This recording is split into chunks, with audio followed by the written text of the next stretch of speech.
listening to We Watch Movies. I'm Ava. And I'm Jenna. And we watch movies. So this week, we watched Ma Rainey's Black Bottom, which came out on Netflix on Friday. And I was literally so excited. Jenna can attest to this. I was like texting her in the middle of our band class. We were online, so it's not as bad as if we were in person. But I was texting her, and I was like, "Oh my god, Ma Rainey's came out tonight. Like, I have to watch it tonight." And yeah. She was telling everyone that she saw when she got the chance, "You should go watch Ma Rainey's, and then you should go watch our podcast on it when we record it." Oh my god, She was very excited. I've been waiting for this movie to come out since I heard that it was coming out. I heard it was coming out in like August. And I've been waiting so much for this movie, and literally just like on Friday, like when I realized it came out, I like started crying.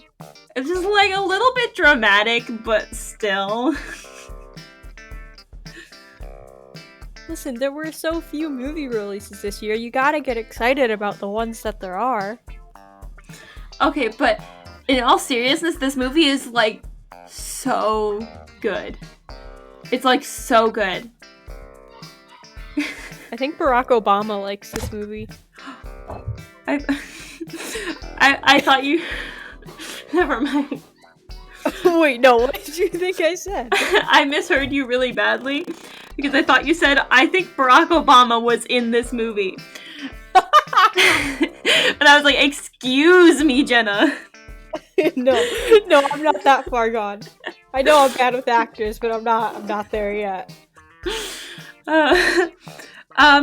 Okay, but for those of you who don't know, this movie stars Viola Davis, and Chadwick Boseman, and I believe this was the last movie that he actually got to film. I could be wrong, or it might just be the last of his movies to be released. But that's why I was like so emotionally invested in this movie, because I found out about it like soon after I found out that he had passed away, and that was like a rough couple of days. But it's like been a rough year, so it's fine.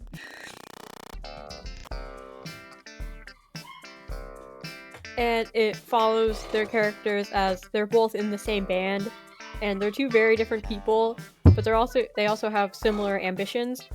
They just tend to go in the opposite directions, and that's never a good thing if you're trying to work together. And it follows them throughout one day as they're in a recording studio trying to create their new album, but things keep happening, things keep going wrong, and you further see these characters and the different ways that their world is changing around them.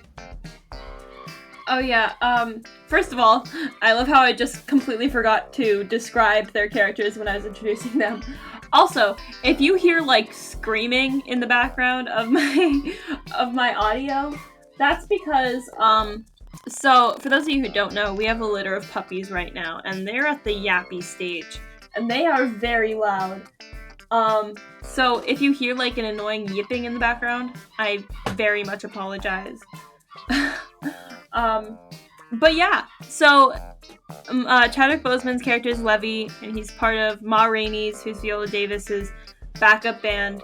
And the whole movie takes place in this one recording session, which I think was really cool because it had such a short timeline, but it was so powerful and so like emotionally driven, and there was so much character development that was crammed into what was theoretically only a couple of hours.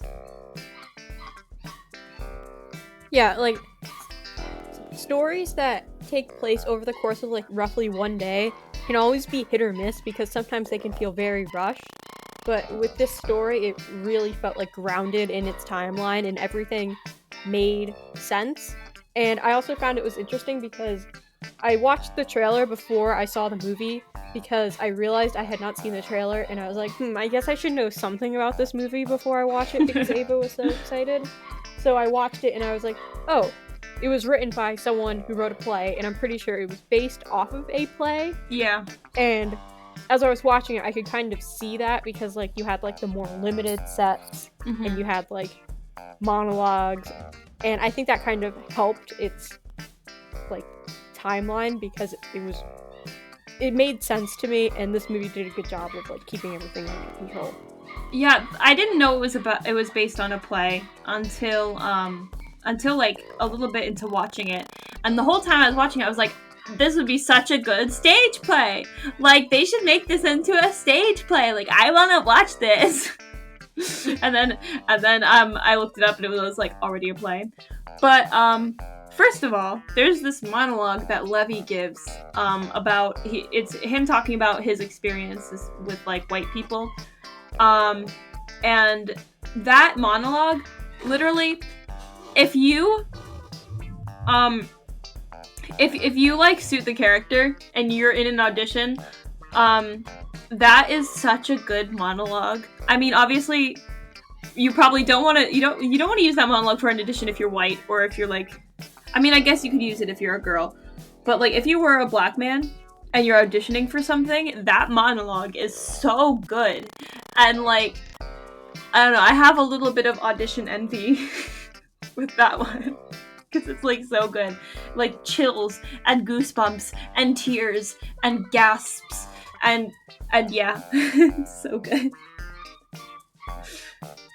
Yeah, like he gets a lot of the more like outspoken character moments, like Levy as a character, and like he has like a couple monologues like that, but I know the one you're talking about, and it like really stood out to me.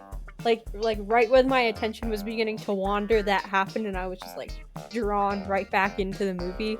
And I don't always like monologues in movies because sometimes it can just feel like a character is just like expositioning at you, and it's just a way for like the writers to like get the information of a character into the movie.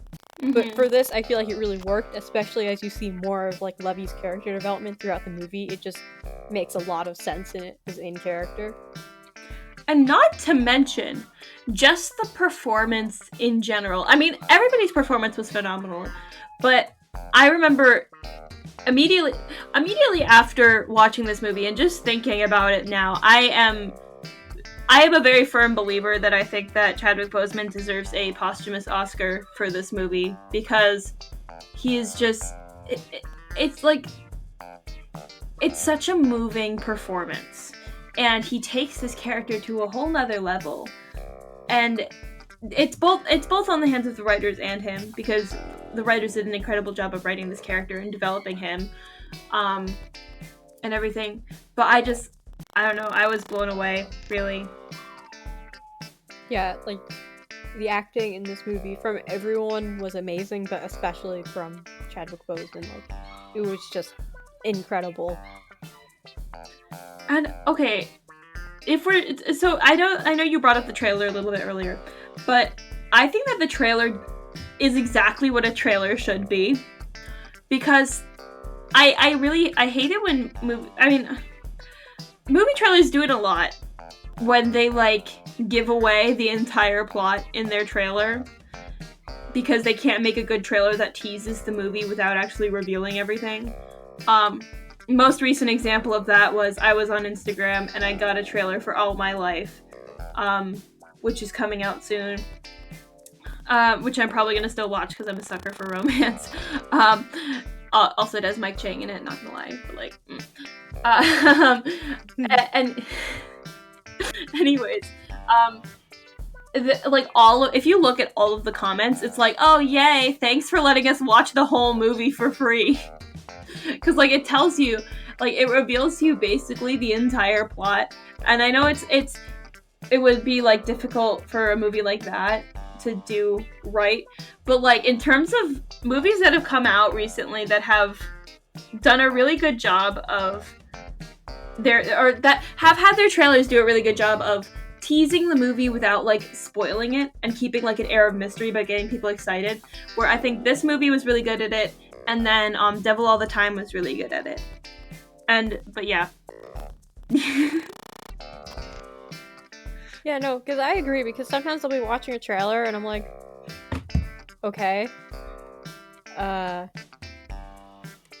that's the plot. And I'm never a good judge of, like, watching a trailer before something comes out, because I'm like, this could be the plot of the movie, but there could be, like, this big, huge twist. And, like, I don't know, trailers kind of like can walk a fine line between like, do we just show them random bits of the final product and get them excited? Do we try to give them enough hints that if they really think about it, they could guess about a stronger direction? Like, I don't know, I would be a terrible trailer maker because I would have no idea like what to actually do. But I don't know, this was a good trailer because I watched it and I was like, I want to watch this movie. And I know why, but I have no idea what's actually going to happen in this movie. Yeah. And something that blows my mind about trailers sometimes, and that like kind of freaks me out, but I think it's so cool, is how like after you watch a movie, all the scenes from the trailer like they remind you of specific parts, and there will be like scenes from the trailer that were from crazy parts in the movie, and you're like, whoa, they actually put that in there. Like, I don't know if this is just a me thing, and it might be, but like one example would be if you rewatch the Infinity War trailer, there is a scene in the trailer that's post the snap. So it's like the big twist has already happened and nobody knew, and it's like, and then there's like a scene in this trailer where it's like right before everything like hits the fan. And it's like it's I don't know, it blows my mind, honestly. And I probably get too excited about this, but yeah. No, like, I remember, like, a couple weeks ago, like, Disney had one of its, like, big things because it owns so much of film, and it released a whole bunch of trailers, and, like, I was trying to watch them, and I was like, I can't even, like, process anything that's going on, because, like, I can't tell how much of this is important or not, so I'm just gonna forget about it until next year, which is a week away. Can you believe that? I can't. But yeah. I started believing it when we had to write Cal Yan on the Latin stuff. I still can't believe that. Like, nah, it's just Cal Yan 2020 all over again. Like, it's fine. Let's not get our hopes up, okay? We had our hopes up for 2020 and they slapped us in the face. So I'm pretty certain that 2021 is going to be just as sucky as this year is. Yeah, probably. Back to the movie though. I bring this up every time because Jenna's a music nerd and is obsessed with soundtracks. And if there's any movie whose soundtrack has, like, traveled with me after watching it, it's this one. Jenna, would you like to take it away?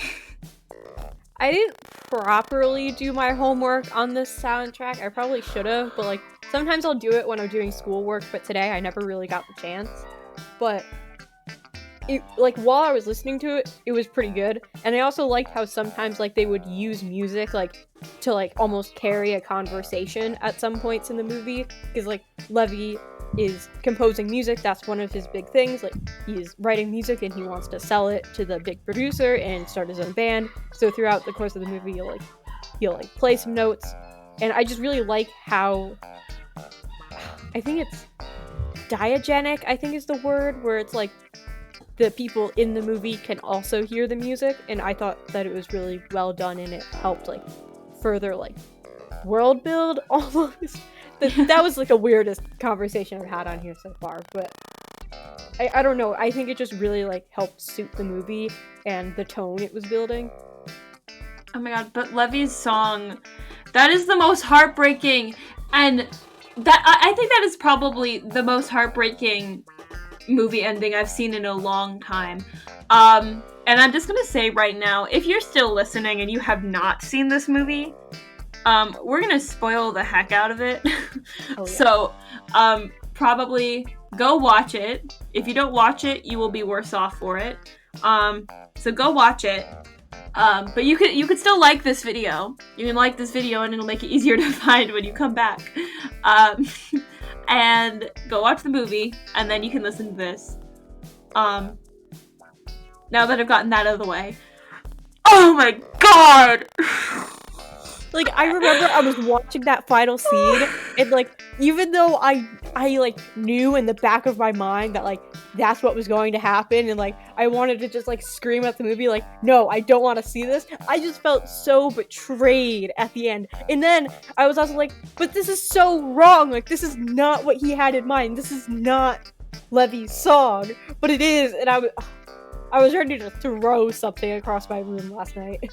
I was literally yelling at the TV. I was like, don't let him walk away with your songs. Take them to somebody else. You could, and then it's just, the end, it was just so chilling when, you know, his entire soul was so crushed by that moment.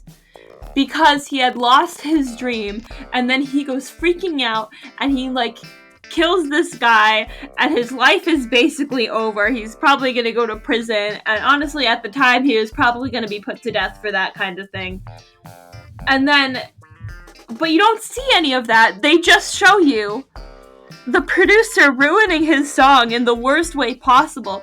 Like, can you imagine how offensive what he did to Levy's song would be to Levy, just to have his music sung by just to have his music sung by a completely white band, whitewashing his song and everything he's worked for in his entire life, and he's been so screwed over by white people his entire life, and now his life's work is going on without him. And it's, oh my god, okay.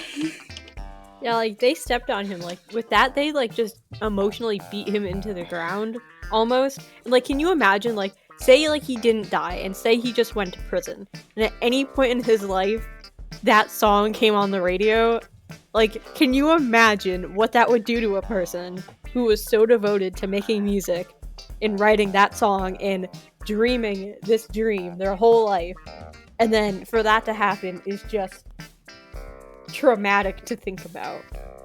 And I mean, like, yeah, he's a bit of like he's a bit stubborn the whole time, and he's not exactly an easy person to work with and everything, but you can tell the entire time he has this dream, and he has ambition, and he has talent, and I don't care if he's like kind of a rude person sometimes. Like, I mean, he's just, I was rooting for him so much the whole time.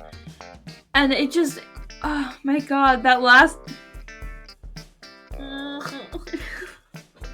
And, like, the thing with the door, as soon as they introduced the whole thing with, like, the locked door that wouldn't open, I was like, what's behind that door, guys? Like, I know there's something. I know you're telling me something. And, like, at first I was like, okay, well, it's a locked door that this person who is living in a racist society is trying to open. Seems pretty straightforward to me. And then he finally, like, manages to, like, break down the door, like, right when his, like, dream is crumbling in front of him, and he, like, bursts out into this, like, small cell-like alley, and the camera just slowly pans up, and, like, if he wants to make it outside into the free world, he still has this huge long climb to make. And then, of course, the movie goes off the rails and he kills someone, and the dream is quite literally dead at that point. It's so powerful. And even though, like, I could kind of see where it was going, I was sitting there like, no, can we change this, please? I don't want to see this. And then his whole thing about his shoes, how he was, like, projecting his worth on this one, like, thing of luxury that he had been able to get, and then he had just felt that whole day people were stomping on his worth, his self-worth, and, you know, that guy taking away his songs was, like, the final straw. And then when Toledo accidentally stepped on his shoe, he was like, it just pushed him over the edge, like he couldn't. Oh my god, it's just the writing in this movie was insane, and the way that they made these characters speak and just interact with each other. And it felt so human, but it also felt so poetic, and everything had so much meaning to it. And it was just, oh my god, it's like, I have not seen a movie that has done so much with character in such a short, like, time frame as this one in so long. Honestly. This is not a long movie, by the way. It's literally not. Like, and yeah, and it's also based on a play, too. So, like, it's really not that long, which is really surprising given, like, the subject and, like, the story it was telling. But it really comes in and gets out. Like, it tells its story, and it just leaves you with that brick of emotion to sit through. Whoever, so this goes out to all the people who have reviewed this movie in the past. Whichever one of you is responsible for that single percent in Rotten Tomatoes that is keeping it from its 100. Excuse me. We're gonna have a problem, because that means somebody wrote a bad review. It just... Okay, the fact that this movie has me at such a loss for words is insane. Yeah, no, I can't believe I'm being more coherent than you this go around. Okay, well, also, if you think about Levy, and then you think about Ma Rainey, so Ma has kind of the story that Levy wanted, right? Because Ma, she, like, was nobody, and then she made herself this blues singer and everything, and she built a career off of that. And then Levy is, like, kind of trying to mirror that, except he can't figure it out, and nobody believes in him and everything. And normally, when you have an underdog like that, and, like, a story, you just want them to succeed so badly. And then Yeah, and I think Ma Rainey's character was really interesting because she was really stubborn and she did not give an inch. And at first that can, like, come across as grating because you're like, okay, this is a little ridiculous, but then you remember the society that she's living in and you compare that to how famous she is, and she's just trying to keep her dream alive because she knows if she starts making amendments or, like, giving an inch, the rest of society will take a mile, like you saw with Levy. Like, he kind of, I don't want to say gave up on his dream, but, like, by killing someone, he kind of let go of it, and someone else took it up and completely ruined it. And Ma Rainey was kind of just trying to protect what she had, and that was her success and her voice in her songs. Because at one point she even says, like, all they want from me is my voice, and once they have it, they don't care about me. So, yes, like, you see her as kind of almost an antagonistic figure if you only look at Levy's perspective, but it's her against the world almost in a sense, so I found that was really interesting as well. I don't think that Levy was throwing away his dream when he killed the man. I think he was naive when it came to trusting the producer, and that's when he threw away his dream, when he handed it to that other guy. And then that, because he realized when he was like, oh, I'll take them off your hands for you. Like, I'll pay you, like, $5 for your life's work. And then he knew he wasn't gonna get those songs back, and he wasn't gonna get to record them, and he knew that he was lied to. That's when his dreams went away. And that's when he was, like, he realized that he messed up. And then he didn't even want to really kill Toledo. It was like just this emotional explosion that he couldn't handle, because I mean, we knew that he wasn't 100% stable with his emotions from earlier on when he had already threatened people with knives. But, like, it was just this spurt of emotion, and then the moment he realized, I think that was probably one of the most heartbreaking parts of it too, because he realized what he'd done, and he immediately wanted to take it back, but he couldn't. And it was like, because he asked Cutler, he was like, help, and then they couldn't because it was too late. I'm sorry, I'm ending a lot of these phrases just with, like, just incoherent nonsense, and I apologize for that. But, like, okay. So I thought this movie looked impeccable just from like a style standpoint, and like I'm someone who like will geek out about any like theatrical stage set that you put me in front of. Like you take me to like a show like back like when theater comes back again, and I'll just be like, wow, look at that set, wow, is that cool, I wonder how they did that. Like that will be me, I am that person. But Just like, the colors in this movie and the sets and just the costumes, all of it were just lovely. Loved it. Like that's honestly a big reason why I got so excited when I saw this movie. I was like, I have no idea what this movie is about. I know nothing about it, but it looks really cool, so I'm gonna watch it. And also it's the 20s, so yeah.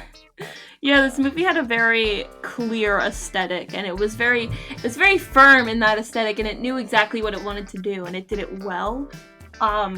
Which like I feel like there are times when like sometimes it'll be like kind of ambiguous, like it'll kind of look like it's from the 90s, but also people will be walking around with iPhones or something, and like you can't really like tell the setting or like the time, and that really bothers me when you can't really tell when something's set or where something's taking place. But then this was very clear, and they did it in a way that was stylized enough to make it like visually pleasing, but they didn't make it feel like a fantasy, because it wasn't. It was the exact opposite of a fantasy, which was pretty cool.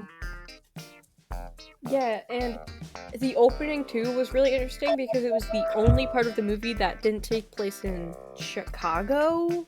I think that's where the rest of the movie took place, and it was down south. And at first when it opens, it just opens in kind of like a swamp, and you hear some dogs barking, and you see two people running, and at first I was like, I know the rest of the movie takes place in the 1920s, but does this take place earlier? Because it reminded me of like, you'll see a lot of like scenes in movies or books of that's fugitive what I slaves thought. like escaping That's exactly to the north. what I and thought. I was like, is this how the movie's going to open?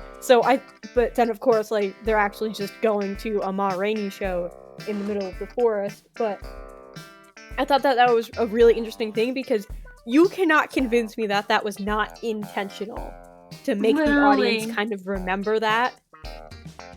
The fact that that's where both of our brains immediately went watching that, I thought that was just like a me thing, and I was like, whoa, like that's whoa, and and you're kind of blowing my mind, that because I didn't think that it was intentional at first, but then I guess it like probably was, and that's pretty crazy.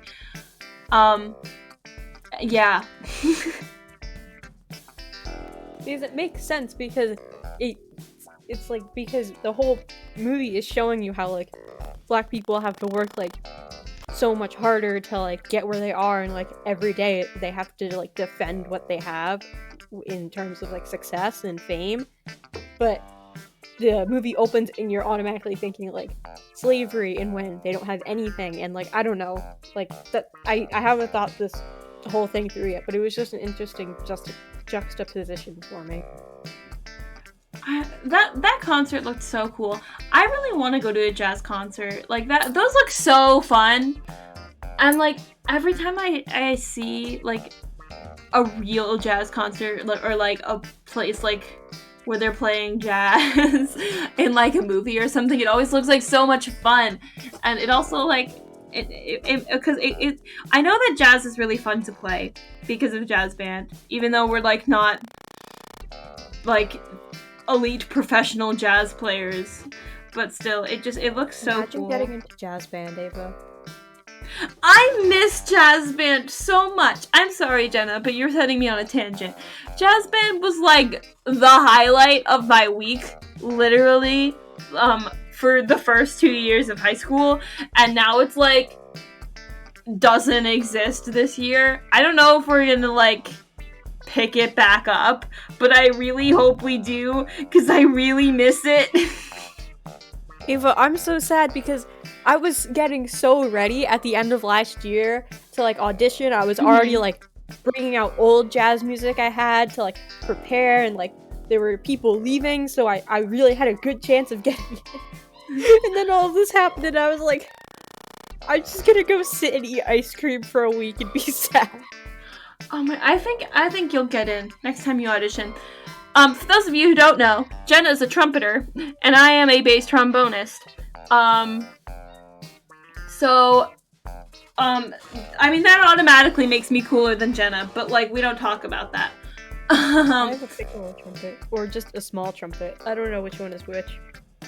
That's cool. I want a piccolo trombone. Those are really cool. I'm sorry, this is, like, a really random tangent. The point is, jazz is fun. It's so fun to play. Oh my god. Like, I've only been to high school jazz concerts, but even those are pretty fun. And I know that they pale in comparison to, like, real jazz concerts with, like, actual jazz musicians. No offense to high school jazz, but just, like, I'm sorry, Jenna, are you calling me not an actual jazz musician?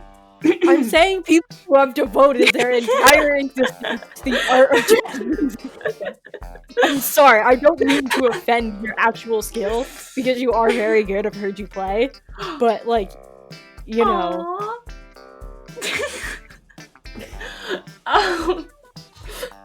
Tangent aside, no, the whole opening looked so fun, and, like, I mean, you could, just the way that they introduced a lot of stuff from that first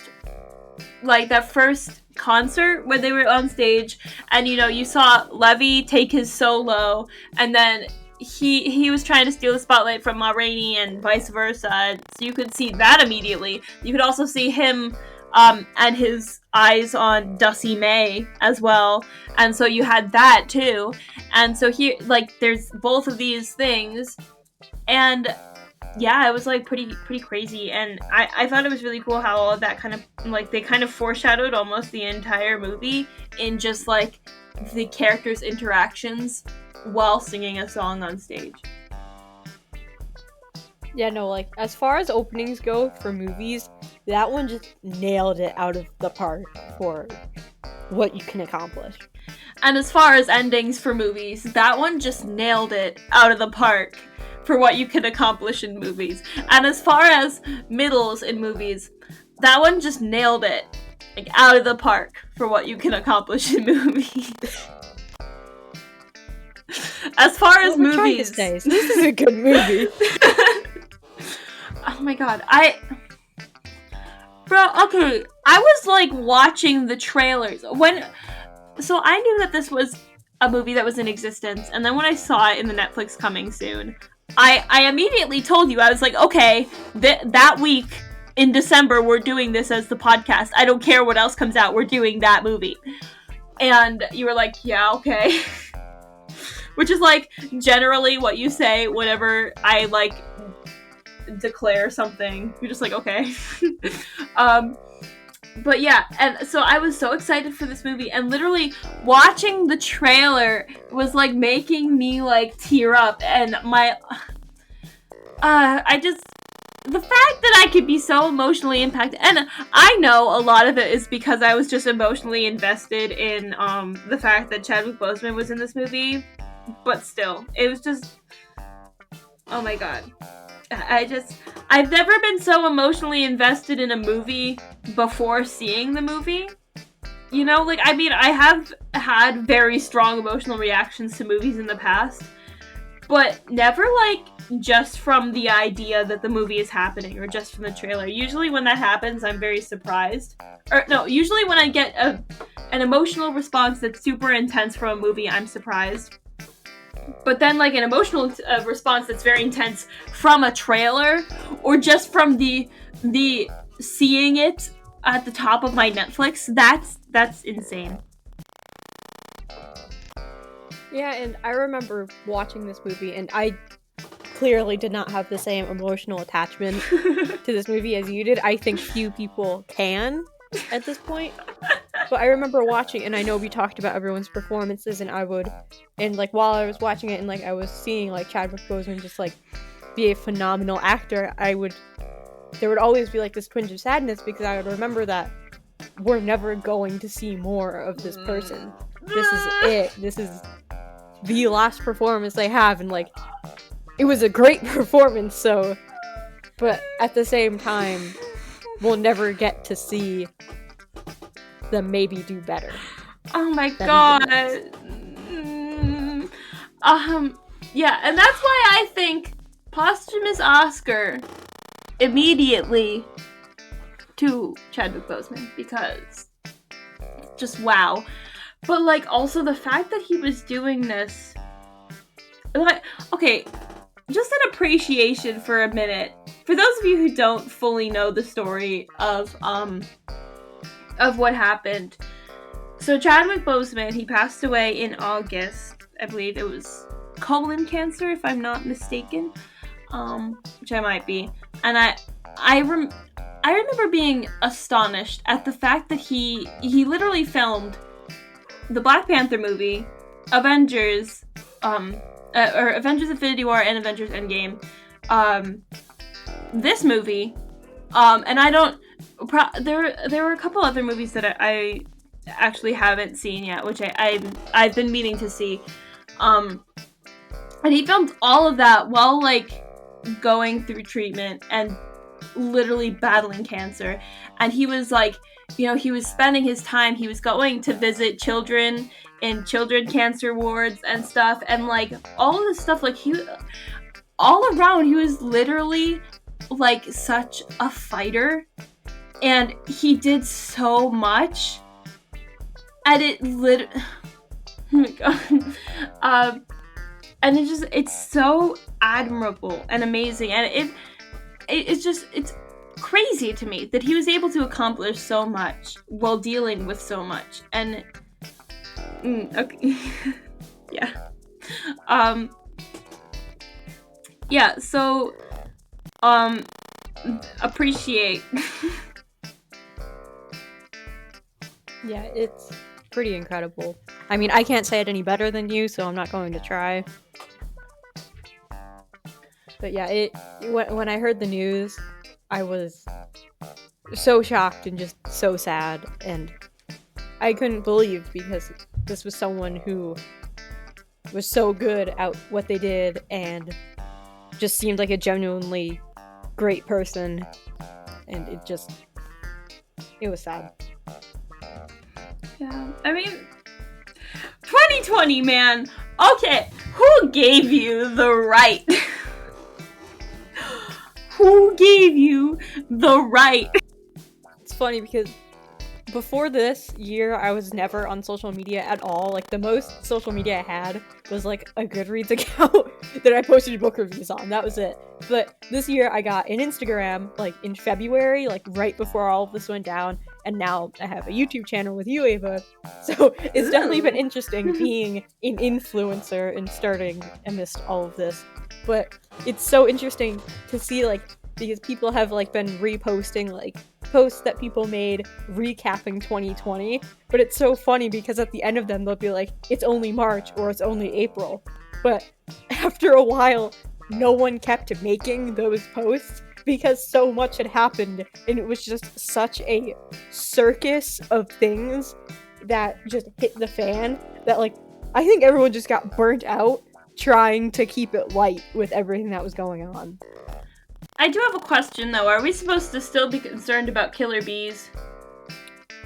You know, okay, so we had that whole subplot come in, then they kind of drop it, but then they brought it back a little bit, but I can't remember if it was for a good reason or a bad reason. So I'm gonna say we have bigger fish to fry than killer bees, and I'm pretty sure that was the Pacific Northwest's issue, so... Well, if I remember correctly, they were supposedly going to migrate to cover the entire country. And that's what I was worried about.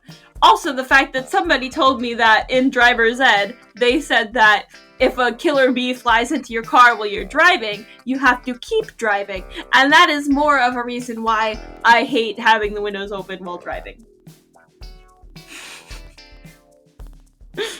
Yeah, no, killer bees have kind of been off my list of things to worry about for a while. Like, I'll worry about them when the writers evidently need something else to happen in 2021, because so much happened this year. Literally, what else could happen next year? Like, I think we've outdone ourselves with this year, so next year just has to be normal. Yeah, we're actually, if you didn't know, we're actually in the final season of Supernatural right now. We just don't know it yet. And and soon they're gonna do that whole thing where they like poofed everybody, and then they're gonna have to defeat God, and it's gonna be a whole business. Pretty crazy. No, but I have at the beginning of this year, I was actually contemplating, like, what if we're actually going through the biblical apocalypse right now? Because it was just so crazy, and everything was lining up with, like, this end of the world bonanza that's been written in an ancient text, and I was like, whoa, that's pretty wild. I mean, yeah, the world's ending, and, in response, I started a YouTube channel. Oh, that's fine. Like, I remember at the beginning of the year, like, when I was watching all of my plans just completely fall apart, to kind of, like, rationalize that, I came up with, like, this theory that sometimes I would write about called, like, the alternate universe theory, where, like, I would think about all the things that in another universe where none of this was happening, what would I be doing? But then after a while, I had nothing more to say to that, because things had gotten so crazy that I could no longer imagine what my life would have been like. Yeah, if this didn't happen, we wouldn't be influencers. Jenna, we're influencers now. I don't want to alarm you, but I just listened to a podcast, like, because you brought up the biblical end of the world, and this made me think of this, so I'm gonna go on a tangent here. But I recently just listened to the, like, audio drama podcast that's called the Magnus Archives, and minor spoilers, but the last season deals with, like, the end of the world and, like, a bunch of different, like, fears that are, like, universal to everyone, and I started listening to it, and each episode, I was like, wow, this seems a lot like what's going on right now in our world. And I was like, why did this podcast just predict the end of the world like it was 2020? Like, literally every episode, it just got more realistic. And it was not written this year, so I don't know what that means. God. I don't want to think about that. Did The Simpsons sue them yet? I don't think so. Man, plagiarism sucks.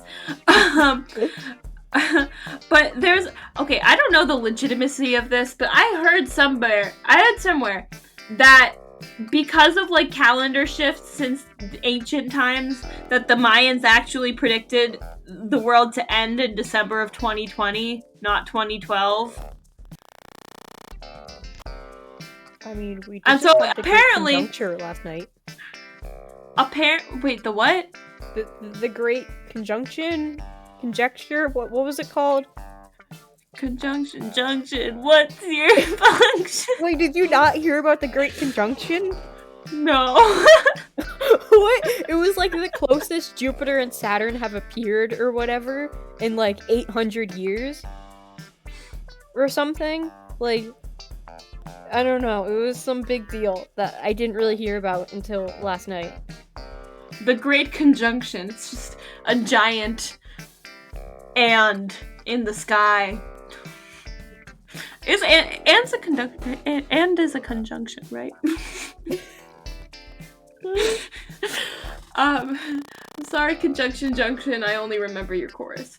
No, but like, if I'm remembering correctly, according to TikTok, the Mayans predicted that the world is ending, this week. So if you want to know how to spend your last week, you should watch Ma Rainey's, because you will have no regrets of spending an hour and a half watching this amazingness. Wait, did we talk about how it's based on a real person, though?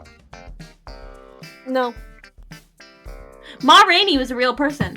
Mm. I don't know how much of, like, the stabbing and the death and the sad and the jelly roll. I don't know how much of that was real, but I know Ma Rainey was a real person. That's about all I know about her. I know that she was a very influential blues singer, and she kind of like helped pioneer the genre, which is cool. And they showed like they showed some pictures of the band at the end, which, if I'm gonna talk about like text at the end of True Stories again, because we've done a couple of True Story movies, and they have ended with like text where it's like, where are they now, and here's pictures of them. But like this one ended with pictures and not text, which pleased me. It pleased me. Because it wasn't like,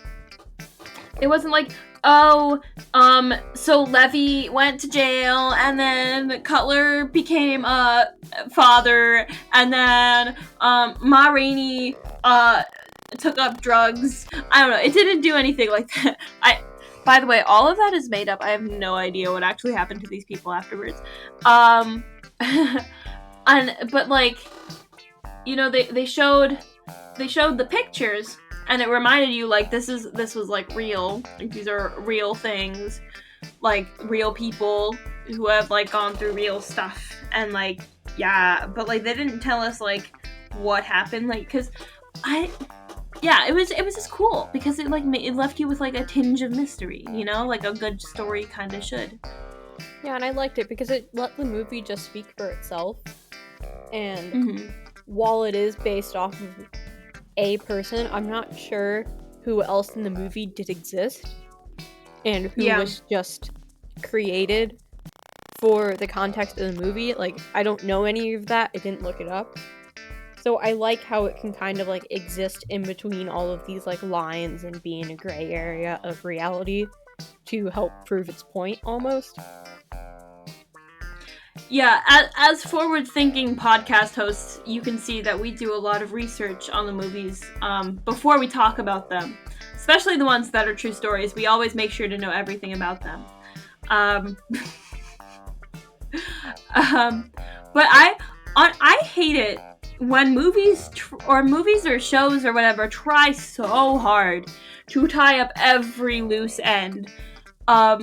Because, like, I kind of like the thought, like, oh, the characters are still out there and they still have, like, growth to do, or they're like, people and they still exist somewhere. Like, you don't need to tell me everything that happened. I mean, some information of what happens afterwards or what happened to the characters is helpful sometimes. Like, if you have, like, a big question mark. But, like, I'm sorry, I'm going to talk about Supernatural again.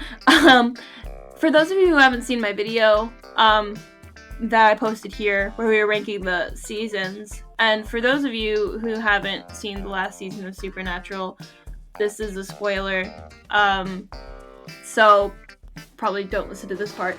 But they really didn't want to leave the main characters alive at the end of the show, so they kind of, like, they had a really good penultimate episode that felt like a finale, and I would have been satisfied with that finale. But then their final episode, they pushed it a little bit further just because they really wanted to kill off their main characters. Because they, like, I think there was a thing where some of the people said, like, oh, I feel like this movie, or this, sorry, not movie, I feel like this show can't end if they're still out there in the world existing, because people will want to watch them, so we have to kill them to end the show. But like, I don't like it when movies try to like make everything perfect at the end, or when shows try to like finish things, you know, because you can't tie up every single loose end, because that's not like how life works. Like, I mean, what do they think they're trying to accomplish? Like, are they trying to kill fan fiction? Because I'm sorry, that's just gonna keep rolling no matter what you do. But, like, I don't know, like, a movie and a story is supposed to be a snapshot in time. And more often than not, that does not include a whole person's life. There are exceptions to that. But even then, you cut things out, and never is anything included from that entire period. It's just a snapshot. And yes, you can pull like a little bit at either end if you need it. But I feel like the best stories are self-contained in the period that they're telling.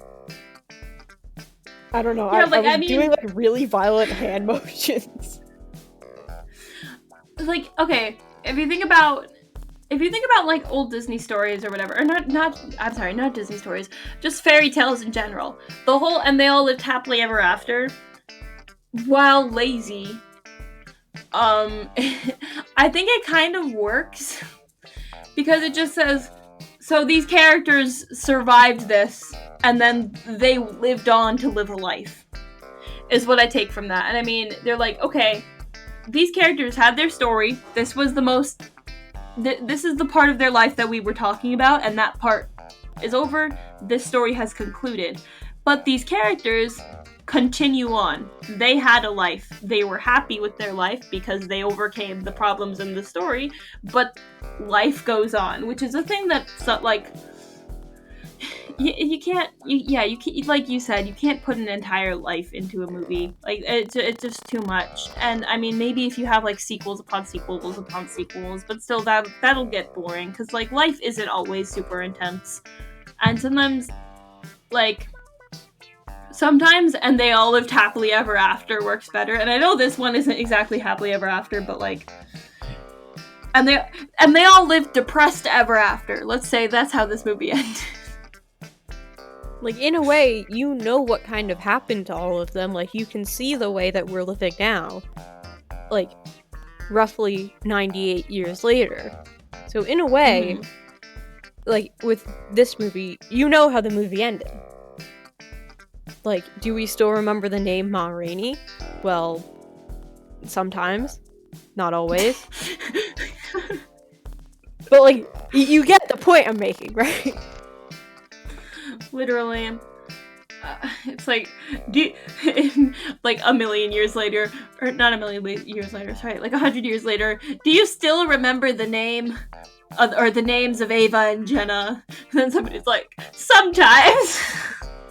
Well, like, not like sometimes, like selective memory, but like some people will, the majority of people remember that name.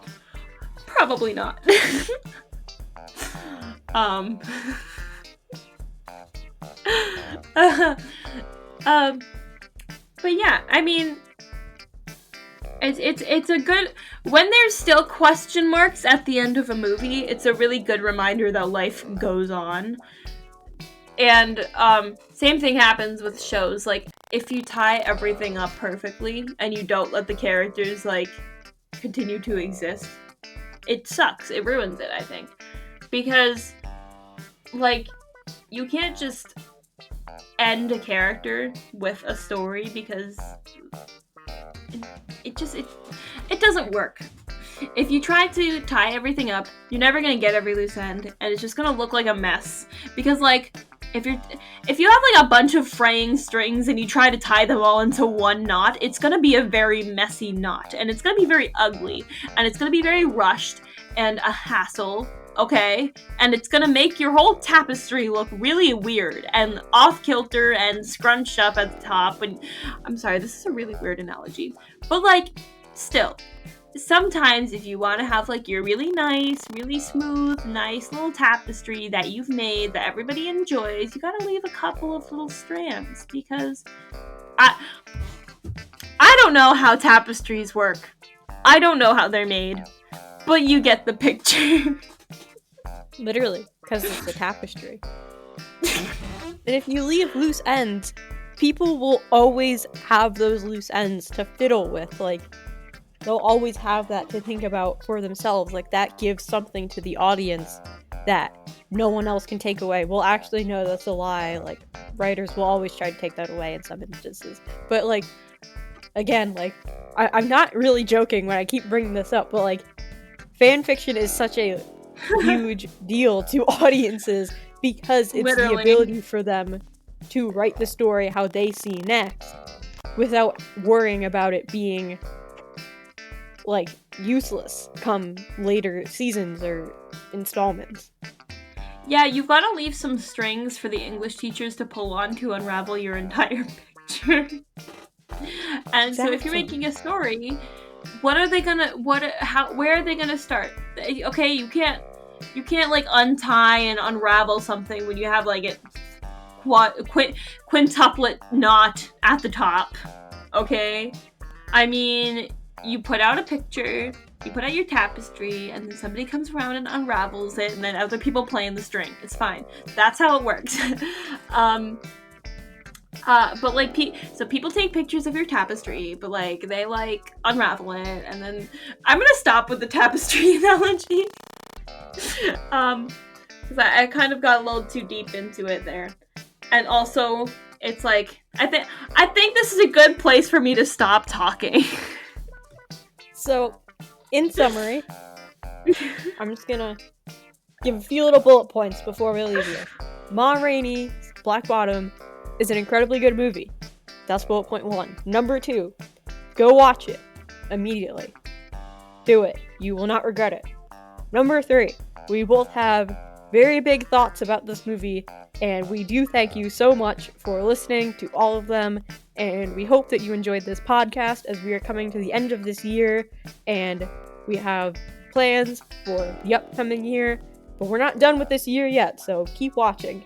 Number 4, I have 41 texts in a very special group text about more content coming your way very soon that we think that you will enjoy that may or may not be holiday themed. Just throwing that out there. Something to look It could also forward be to. a whole dumpster fire, so you don't want to miss it. You really don't. What bullet point were you on? Number 4. Okay, number 5, really quick. We thank you, Chadwick Boseman, wherever you may be at this point in time, for sharing your life and your talents and your passions with the world and making everybody smile. And yeah, and also bullet point number 6. Are we on 6 or 7? 6. 6. Bullet point number 6. 2020 is dumpster fire of the year, but jazz is fun. Okay. I think that has everything. Oh, bullet point number 7. I don't know how to make tapestries. Bye, thanks for watching!